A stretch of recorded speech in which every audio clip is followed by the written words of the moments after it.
Bismillahirrahmanirrahim. Assalamualaikum warahmatullahi wabarakatuh. Ashadu an la ilaha illallah, ashadu anna Muhammad dan Rasulullah.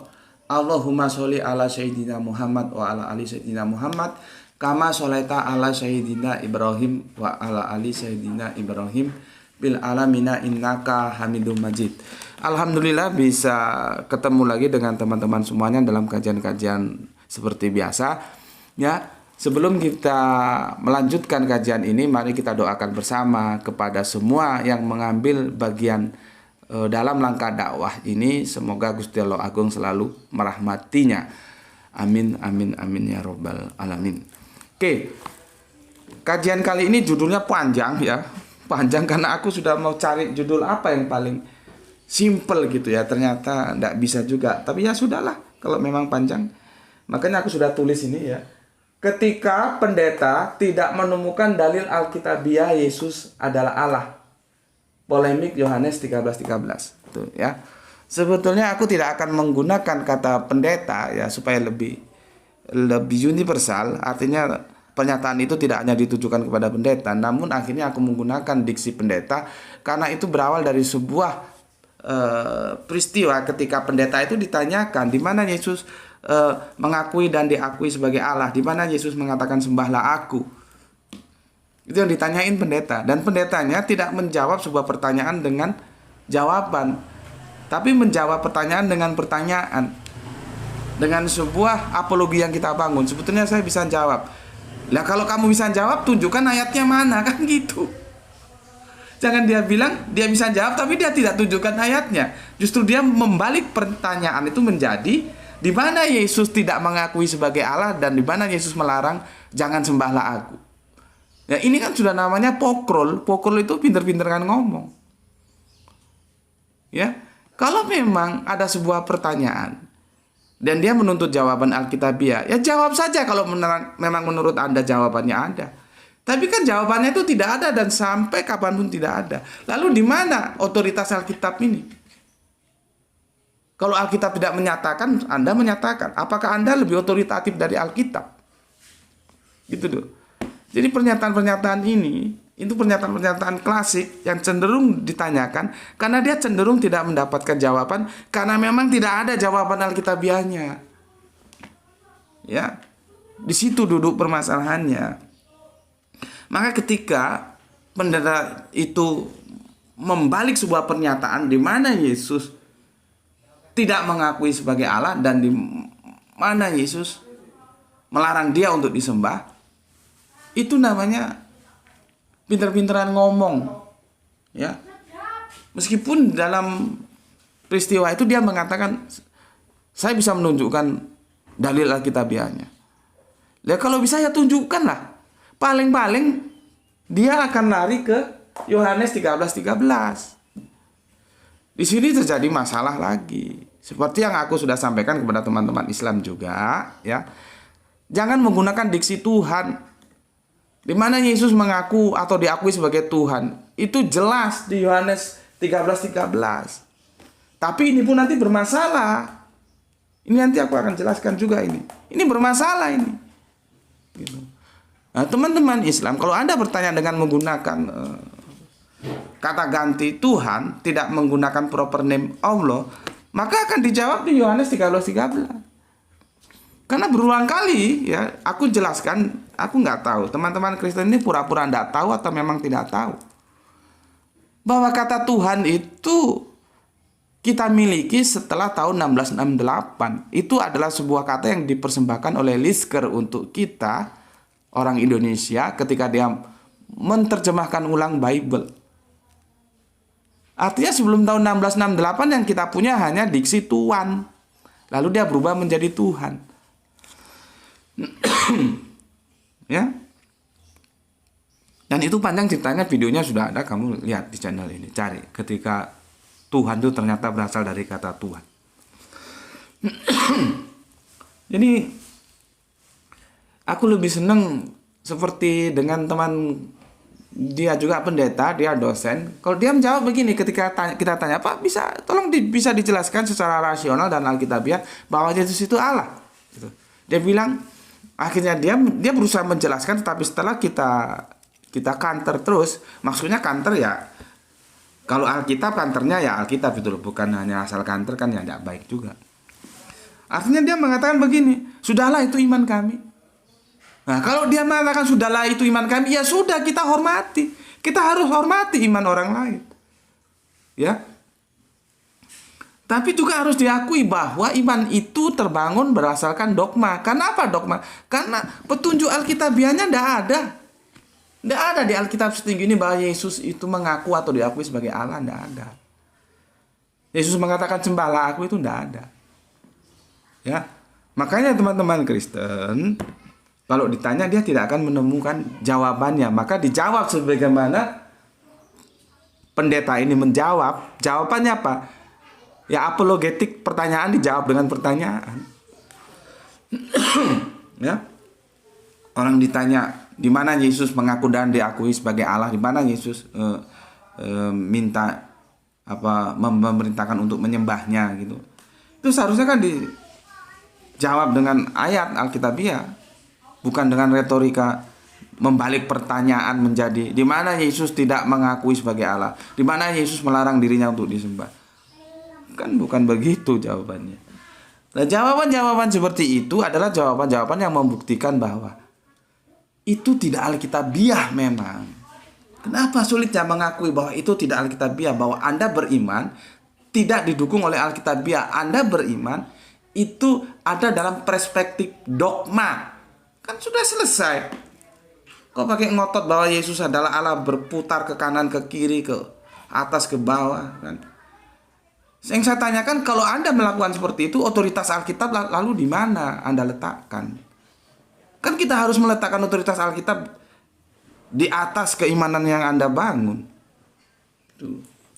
Ya. Karena kalau pertanyaan itu dijawab dengan pertanyaan dengan cara membalik bahwa Yesus di mana mengatakan bahwa dia bukan Allah, di mana Yesus mengatakan jangan sembahlah aku. Kenapa pertanyaan itu tidak dijatuhkan juga kepada Abraham atau Moses? Ya. Kenapa Moses dan Abraham tidak juga dialahkan atau apoteosis atau deifikasi kalau bahasa Alkitab. Jadi kalau kalian menemukan sebuah diksi apoteosis atau deifikasi, itu artinya sesuatu yang bukan Allah tapi dijadikan Allah. Tuh. Nah, Abraham itu tidak pernah mengatakan bahwa aku adalah Allah. Abraham tidak pernah mengatakan sembahlah aku. Moses tidak pernah mengatakan aku adalah Allah. Moses tidak pernah mengatakan sembahlah aku. Kan sama dengan Yesus. Kenapa mereka juga tidak disembah sekalian? Kok tidak dijadikan Allah sekalian? Kok tidak diapoteosiskan sekalian? Kenapa tidak dideifikasikan sekalian? Kan jadinya begitu. Ya. Ya, bagaimanapun memang dalam dialog itu dibutuhkan kejujuran. Ya. Jangan ada dusta di antara kita. Kalau A ya jawab A, B jawab B gitu aja. Atau kalau memang itu sudahlah itu iman kami, ya sudah kita hormati. Gitu loh. Tidak perlu berkelit ke kanan, ke kiri, berputar, ke belakang, jungkir balik. Ya. Oke. Kita coba buka sekarang Ulangan 2929. Ya. Ulangan 2929 itu mengatakan bahwa bagi kita itu sebatas apa yang dinyatakan Allah saja. Ya. Bagi kita itu sebatas apa yang dinyatakan Allah. Kalau Allah tidak menyatakan, jangan kamu mengatakannya, itu namanya kamu ngaco, mengada-ada gitu loh. Dan Yesus itu tidak pernah mengatakan dirinya Allah, kok kamu bilang Allah. Ya. Jadi yang tahu tentang Allah itu ya Allah itu sendiri, bukan kamu. Sama dengan yang disampaikan oleh 1 Korintus 2:11. Ya. Ini ya. Ulangan 29:29. Ini 1 Korintus sebentar, 1 Korintus 2:11. Ini substansinya sama. Yang mengetahui siapa Allah itu ya Allah itu sendiri. Artinya kita berbicara sebatas apa yang Allah informasikan. Ojo gawe-gawe kon gitu loh. Ya. Jangan bikin-bikin. Itu yang paling asik. Dan Allah dan Yesus itu jelas berubah, ya. Allah yang Yesus itu jelas berubah. Aku bacakan nih ayatnya supaya kalian lebih paham lagi di mana kerangka berpikir yang aku tawarkan untuk menjadi penjelasan kepada kalian semua sehingga kalian bisa mengenal Yesus dengan benar. Ya. Nih. Ya. Ulangan 29. Hal-hal yang tersembunyi ialah bagi Tuhan Allah kita. Jadi yang tersembunyi itu hanya bagi Allah, bukan untuk dirimu, ya. Tetapi hal-hal yang dinyatakan ialah bagi kita. Nah, yang untuk kita sebatas yang Allah nyatakan saja. Kan sudah enak aturan mainnya. Sebatas apa yang Allah nyatakan, ya itu yang kita terima. Jangan yang Allah tidak nyatakan kamu nyatakan, itu kamu gimana? Berarti kamu kan melampaui kitab suci. Karena pernyataan Allah itu termaktub dalam kitab suci. Gitu ya. Oke. Karena yang dia nyatakan Allah itu bagi kita dan bagi anak-anak kita sampai selama-lamanya supaya kita melakukan segala perkataan hukum Torah. Sekarang kita lihat di Galatia 4:4, ya. Kita lihat nanti Galatia 4:4. Ini sama dengan Yohanes 10:30. Ini enak banget kok kalau kita taat sama Alkitab, ini enak banget. Tapi kalau kamu sudah mengada-ada ya jungkir balik kamu untuk menjelaskannya. Ya. Di Galatia 4:4 kita mengatakan gini, bahwa ini Bapak, ya. Aku kalau baca ini kelamaan, aku jelaskan aja. Bapak ini mengutus anak. Anak ini tunduk terhadap hukum Torah. Siapa anak itu? Yesus. Siapa Yesus itu yang diutus? Siapa mengutus Bapa? Jadi di sini ada dua eksistensi yang berbeda. Ini pahami. Ini Bapa, ini anak. Ya, ini yang Allah itu Bapa itu, yang dipanggil Yesus Bapa itu Allah. Bukan Yesus itu Allah. Ya. Nanti kalian akan mengajukan sebuah pernyataan, Bapak ini Allah, anak Allah maka Allah, karena anak kucing adalah kucing. Karena kalian memperspektifkan bahwa Allah itu bukan proper name, gitu loh. Itu yang diskusinya nanti, tapi sudah pernah kita bahas itu di video yang lalu ya, bahwa dalam Islam ya, Allah itu proper name. Maka nanti kalau ini kita lanjutkan, kita diskusinya bergeser lagi. Allah itu proper name atau nama jenis, itu masalahnya. Kalau Allah itu proper name, ya maka Yesus itu bukan Allah. Itu masalahnya. Proper name Gus Beti, maka anaknya Gus Beti itu pasti bukan Gus Beti. Ya memang benar anaknya Gus Beti itu Graito. Tapi kalau Gus Beti manusia, anaknya Gus Beti ya pasti manusia, nggak mungkin kucing. Dan ini sudah kita jelaskan ya. Pertarungan kita, di mana kita memposisikan Allah itu nama apa. Dan aku sudah jelaskan itu berapa video sudah. Bahwa alif lam lam ha itu nanti ujuk-ujuk itu ketemu dengan YHWH itu, yang tetragramaton. Jadi ini di situ permasalahannya. Tetapi yang jelas di sini adalah bahwa anak itu tunduk terhadap hukum Taurat. Bapak tidak tunduk.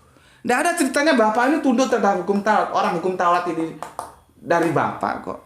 Sebetulnya hukum Taurat itu, ya Torah itu kalau diterjemahkan hukum, maka disebut Torah Musa. Itu artinya hukum Musa. Hukum Musa, sebuah hukum dari Allah yang ditugaskan kepada Kanjeng Nabi Musa untuk menyampaikan, didakwakan kepada manusia. Begitu. Ya. Jadi di sini saja sudah jelas.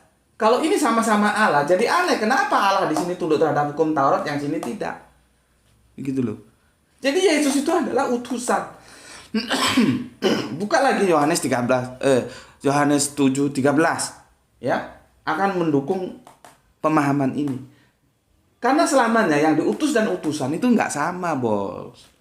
Ini berbicara tentang utus dan utusan. Bapa mengutus anaknya, anaknya hukum tunduk terhadap hukum Torah.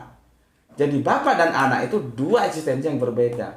Ulangan di sini menyatakan ya bahwa kita mengenal Allah sebatas yang Allah nyatakan. Sama dengan 1 Korintus 2:11. Yang paling tahu tentang Allah ya Allah itu sendiri. Jadi ojo ngok gawe-gawe gitu loh. Jangan mengada-ngadakan. Begitu juga di sini di Yohanes 10:13 sudah jelas bahwa Bapa itu lebih besar ya daripada aku. Di sini siapa? Di sini Allah, di sini Yesus. Bahwa Bapa Allah itu lebih besar daripada Yesus. Terjadi relativitas. Nggak ada ceritanya Bapa itu setara dengan Yesus, itu nggak ada. Nggak ada Allah itu setara dengan Yesus, nggak ada. Jadi ini mau dikemanakan kalau pengakuan ini sudah jelas mengatakan Yesus bahwa Bapa yang dia panggil Bapa itu Allah ya, itu lebih besar daripada aku. Kan otoritas itu menjadi Bapa lebih tinggi otoritasnya daripada Yesus.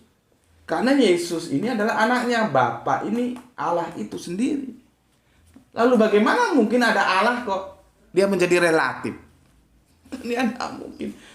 Absolutnya itu ada di Bapa. Dia yang lebih besar daripada Yesus. Tuh, ya. Ya, pelan-pelan aku jelaskan, semoga kalian bisa paham, ya. Jadi kalau memang mau dijelaskan bahwa Yesus itu Allah, ya jelaskan saja kalau memang ada Alkitabiahnya. Tetapi kan tidak ada. Oke. Ini aku bacakan saja ya, nggak usah aku tulis. Ini sudah sangat mendasar, sangat simpel lah, sangat gampang itu dipahami. Tapi ini sebagai tambahan referensi saja, ya.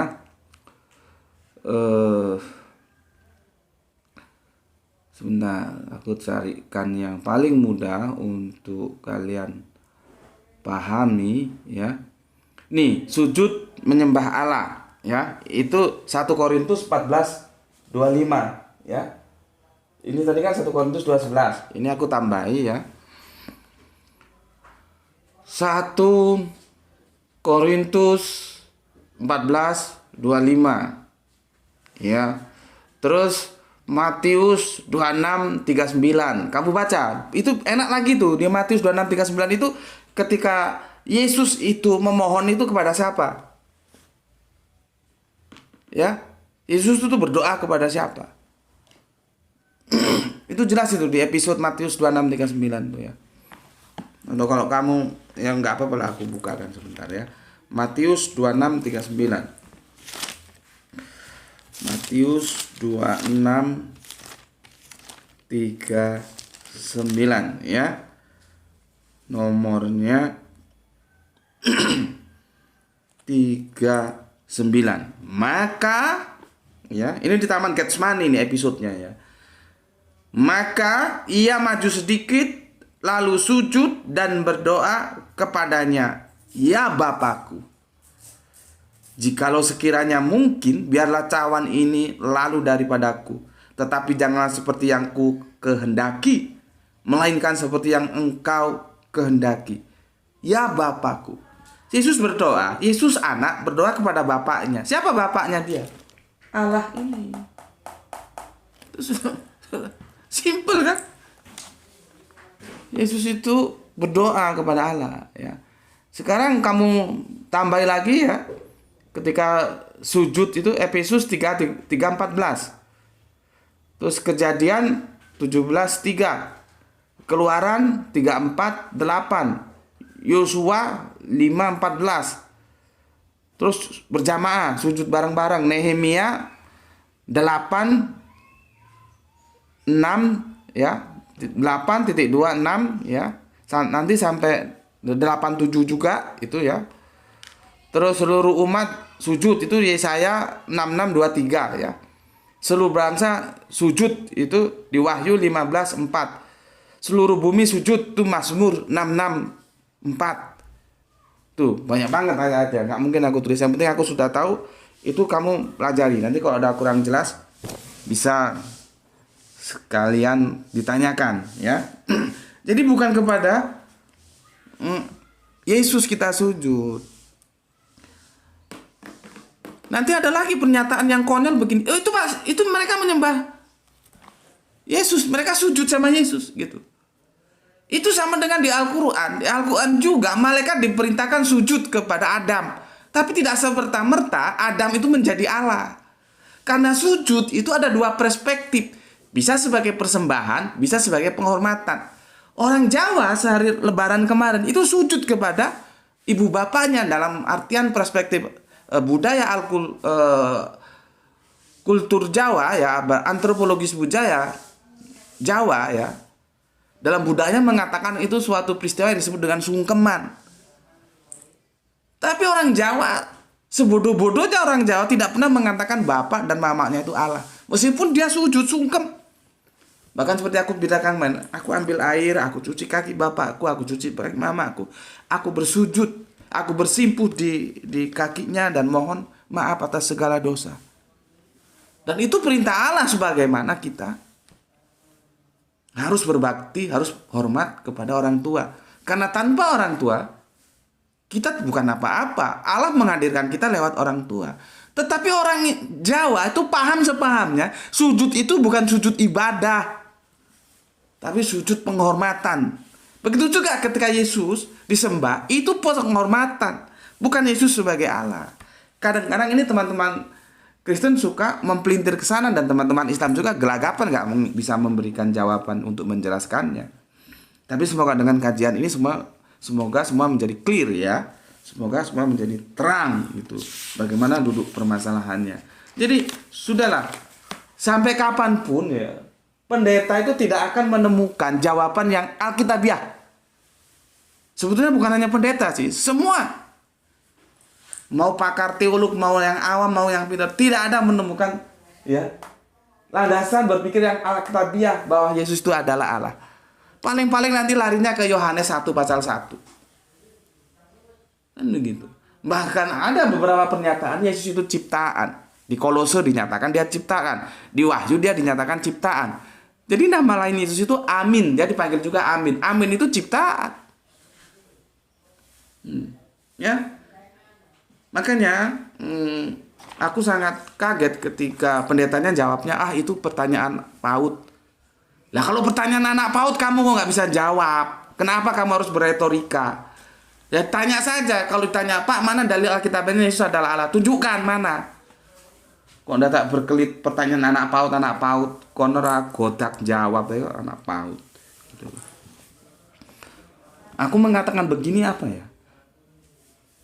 Aku sebagai orang Islam, itu aku mencintai Yesus dengan sepenuh hati loh. Yang kami menyebutnya Nabi.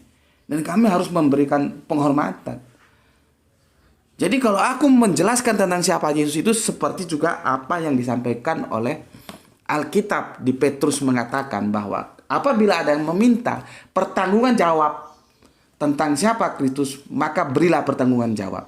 Tetapi harus dengan lemah lembut. Ya, aku sudah menjawab. Tentu lemah lembut itu bukan berarti tidak boleh tegas. Dan ini tegas. Jangan diartikan, kok terlalu keras. Bukan keras, tegas. Ya, ngapain keras-keras? Tegas itu sesuai apa yang harus dinyatakan dengan Alkitab. Oke, sekarang meskipun ya dalam tayangan itu pendetanya tidak menunjukkan satu ayat pun ya, tetapi ketika dia diuber atau dia ingin menyatakan bahwa Yesus adalah Allah, itu argumentasinya ya pasti ke Yohanes 13:13. Nggak ada ayat lain selain ini. Itu. Karena di ayat itu dinyatakan Yesus, dan ini kuat loh. Yesus bukan hanya mengakui, tapi Yesus diakui sebagai Tuhan. Ya. Kalau kalian buka ya, nanti aku ada Bible bahasa Arab, tapi kalau kalian jarang sih ya di sini. Ada tapi jarang di sini ya. Bible bahasa Arab. Itu akan nampak perbedaannya karena dia menggunakan Sayyidina. Ya. Oke, kita buka yang umum dulu ya. Yang umum ini umum ya. Yohanes 13:13. Yohanes 13:13. Jadi larinya ke sini. Makanya teman Islam jangan gunakan kata Tuhan supaya nggak ribet. Gunakan di mana Yesus diakui sebagai Allah gitu loh. Nih, Yohanes 13:13 ya. Katamu menyebut aku guru dan Tuhan, dan katamu itu tepat sebab memang aku guru dan Tuhan. Selesai sudah. Kalau menggunakan diksi Tuhan dan Anda tidak paham kata Tuhan, di mana Yesus mengaku dan diakui sebagai Tuhan, maka Yohanes 13:13 sudah selesai memberikan jawaban. Maka jangan menggunakan kata Tuhan, gunakan kata Allah. Kenapa? Anda ribet untuk menjelaskan Tuhan itu sebetulnya sejarahnya gimana. Kalau Yesus mengaku dan diakui sebagai Allah, tidak ada. Kalau sebagai Tuhan ada. Ya, aku ulangi lagi. Yohanes 13:13. Kamu menyebut aku guru dan Tuhan, artinya itu diakui ya. Dan katamu tepat sekali, memang aku guru dan Tuhan. Nah, itu mengakui. Jadi diakui dan mengakui. Diakui sebagai Tuhan dan Yesus pun mengakui sebagai Tuhan. Itu di Yohanes 13:13. Kalau di kitab ini selesai. Tetapi apakah di kitab lain selesai? Oh, enggak. Di kitab ini selesai, karena di kitab ini terjemahannya seperti itu. Yesus dikatakan sebagai Tuhan. Coba kalau kita buka kitab-kitab yang lain, nah, nanti ini Gra itu akan tayangkan di situ ya hasil anunya. Aku bacakan ya. Ini Alkitab terjemahan baru 1974 tahun 74 ya. Kamu menyebut aku guru dan Tuhan, dan katamu itu tepat sebab memang akulah guru dan Tuhan. Berarti sesuai dengan ini. Ini tahun berapa ini ya? Karena lain tahun lain terjemahan. Ya. Original seperti apa? Original kita nggak pernah ketemu. Ini tahun 98 ini. LAI 85, tapi berdasarkan yang 98 ya. Ini menggunakan terjemahan 85 ya, Alkitab LAI 1985. Ini 74 ya, sama. Guru dan Tuhan ya. Kamu menyebut aku guru dan Tuhan, dan katamu itu tepat sebab memang akulah guru dan Tuhan. Ya.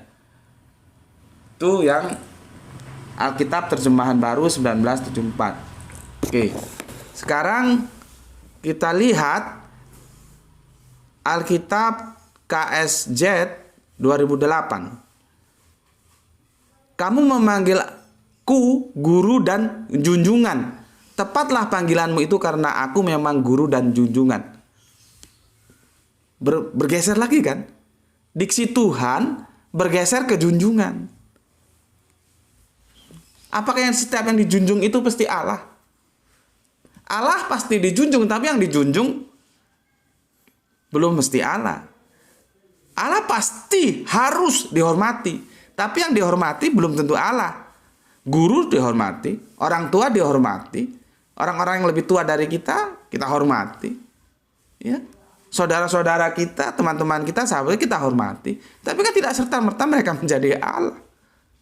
Itu masalahnya, ya. Jadi tadi sudah bergeser ya, dari Tuhan menjadi junjungan. Sekarang kita buka di Alkitab Selabir 19:12 ya. Adapun kamu menyebutkan aku guru dan rabi, maka patutlah katamu itu karena akulah dia. Sudah bergeser lagi kan? Bergeser berapa kali? 3 kali sudah. Ya, dari Tuhan ya menjadi junjungan, sekarang menjadi rabi ya. Rabi.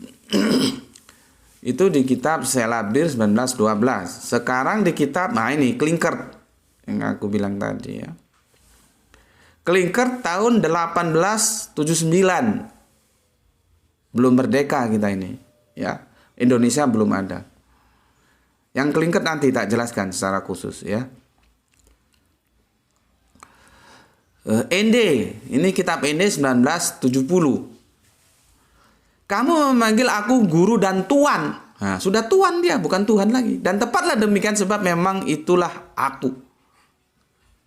Dari beberapa terjemahan ini. Klinkert ya. Alkitab Ende 1970 1, Alkitab Klinkert 1879 1, Alkitab Selebiar 1912 1, Alkitab KSZ 28 1, Alkitab terjemahan 1974 1, 5 Alkitab menerjemahkan Yesus dengan sebutan 5 yang berbeda. Dari mulai Tuhan, menjadi junjungan, menjadi guru, menjadi toewan, menjadi tuan. Nanti itu berubah-ubah dia. Ya, berubah-ubah. Jadi kan nanti paling enak kamu lihat terjemahan bahasa Inggris lah, terbitan apapun bahasa Inggris.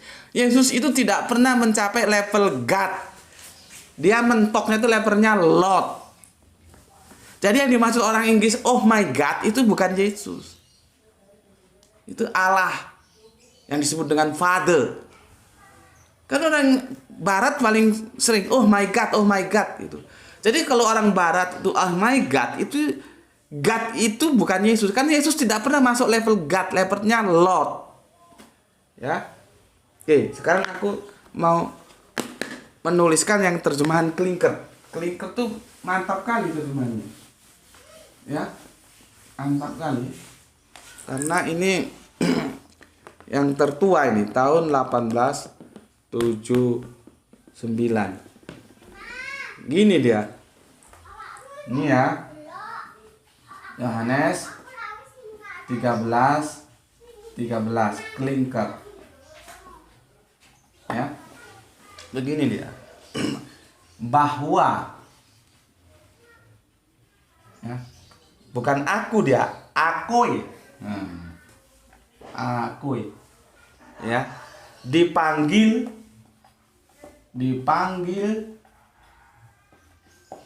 ya olih moe. Dan ini pun enggak dua kata, jadi satu kata, olih moe. Ya. Olih moe goeroe dan tuan pun begini, toewan.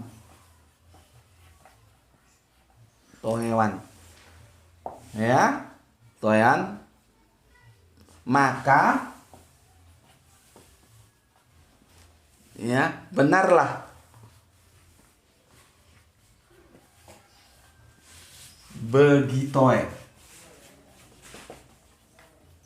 Begitoe karena akoe lah dia.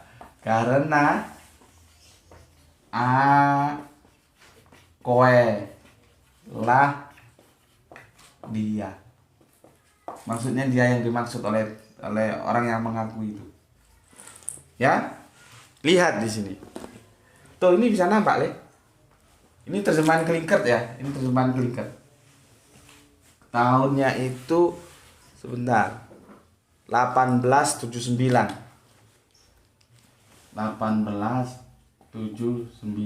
Aku sudah sampaikan kemarin ya. Terjemahan kitab-kitab ke dalam bahasa Melayu saat itu ya, tentunya belum bahasa Indonesia. Itu yang pertama kali diterjemahkan dalam sejarah peradaban akademik kita sebagai sebuah bangsa, itu adalah Bible, ya. Itu harus kita akui, ya. Harus kita akui gitu. Jadi jangan merasa berat mengakui kebenaran dari manapun. Kalau memang itu benar, akui saja. Dan aku, meskipun aku orang Islam, aku akui berdasarkan data yang aku telah sampaikan ke kalian, ya. Pertama-tama kali terjemahan dalam bahasa dulu sebutnya Melayu, ya. Itu sebagai data akademik, itu Alkitab ini. Ya. Karena kalau Al-Qur'an dulu itu diterjemahkan itu tulisannya juga bukan pakai huruf Latin begini, tetap pakai huruf Arab meskipun diterjemahkan dalam bahasa Jawa. Yang bahasa Melayu aku belum pernah nemukan Al-Qur'an itu ya, dalam bahasa Jawa. Nanti kemudian yang disebut itu pegon. Pegon itu aku sudah jelaskan dulu, artinya ora umum. Jadi keluar dari keumuman. Yang umumnya itu kalau bahasa Jawa ya ditulis dalam huruf Jawa. Itu enggak, bahasa Jawa ditulis dalam huruf-huruf Arabian gitu ya. Oke, itu sekelas informasi dan sudah pernah aku sampaikan. Aku akan menukik begini. bahwa Akoe, maksudnya Yesus dipanggil oleh Moe, guru dan Toewan. Ini loh Pak, masalahnya itu di sini. Toewan, bukan Tuhan. Ya, Toewan. Jadi Yesus itu Toewan, bukan Tuhan. Maka benarlah begitu karena Akoe lah dia. Jadi Toewan. Masalahnya Toewan menjadi Tuhan. Tuhan dalam perspektif Anda menjadi Allah. Ini yang ribet. Nggak ada Yesus mengaku diakui sebagai Allah. Ini kan mengakui dan diakui sebagai Tuhan. Tuhan itu apa? Junjungan. Maka kalau diterjemahkan junjungan tadi ada benernya juga. Jadi dari 5 terjemahan Alkitab, tidak satu pun mengatakan Yesus itu Allah. Dan itu pun terjemahannya berbeda-beda ya. Ada yang Tuhan, ada yang Toewan, ada yang junjungan, ada yang guru. Dan semuanya tidak merujuk pada satu eksistensi yang dia adalah pencipta langit dan bumi. Yang kita sebut sebagai Allah. Ya, tidak ada. Itu penjelasan dari aku ya. Semoga bisa dimengerti. Jadi pertama, teman-teman Islam supaya tidak ribet kalau mau bertanya, tanya saja langsung menggunakan nama proper name, di mana Yesus mengaku dan diakui sebagai Allah dan sembahlah aku, di mana. Jangan menggunakan di mana Yesus mengaku dan diakui sebagai Tuhan. Ribet kamu kalau masuk dalam polemik terjemahan ini. Dan itulah, itu sebuah resiko harus ditanggung oleh kitab suci yang sudah kehilangan bahasa aslinya. Seharusnya dari 5 kitab ini kita kembalikan di bahasa aslinya. Tapi mana bahasa aslinya? Paling-paling nanti ke Vulgata, Septuaginta. Kan jadi repot. Nah, Vulgata, Septuaginta itu juga sudah terjemahan. Itu masalahnya. Jadi di sini kita harus paham dahulu bahwa terjemahan kitab suci itu sampai mampus sampai kata pun mesti bukanlah kitab suci. Oke? Itu penjelasan dari aku ya. Dan untuk teman-teman Kristen juga begitu. Nggak usah lah mencari pembelaan-pembelaan apologetik yang tidak benar kok diajukan. Kalau ada orang tanya secara Alkitab, jawab saja Alkitabnya mana, ayatnya mana. Jangan dengan retorika membalik sebuah pertanyaan dan itu diajukan kembali kepada yang bertanya. Itu tidak akademis seperti itu. Ya. Oke, semoga sekarang ini bisa memperjelas kalian semua. Dan terakhir, aku lebih suka kok kalau teman-teman Kristen itu jujur. Seperti teman Kristenku yang dialog itu. Dia bilang, sudahlah ini iman kami gitu. Ya sudah, itu lebih baik. Dan kami hormati. Kita siapapun ya. Jadi siapapun tuh harus menghormati iman orang lain. Gitu loh. Ketika teman-teman Kristen mengatakan bahwa ini iman kami, ya sudah harus kita hormati. Tapi jangan mengatakan ini Alkitabiah dan ini akademik. Jangan. Anda tidak mampu menunjukkan itu kok ngomong ini Alkitabiah. Katakan saja, sudahlah ini iman kami. Artinya keimanan itu tidak disusun berdasarkan keterangan Alkitabiah, tetapi berdasarkan dogma. Nah, yang menjadi masalah nanti untuk perenungan teman-teman Kristen, di mana Anda meletakkan otoritas Alkitab. Itu penjelasan dari aku. Sampai ketemu lagi. Assalamualaikum warahmatullahi wabarakatuh. Jangan, kan kamu mau jelaskan ini. Kamu jelaskan dulu satu-satu omnya supaya tahu ya. Itu. Nah, nanti baru kamu tutup. Oke. di screenshot. Di apa sih namanya, screenshot atau apa gitu. Kamu itu ada 5 ya, dari ujung ke ujung. Oke.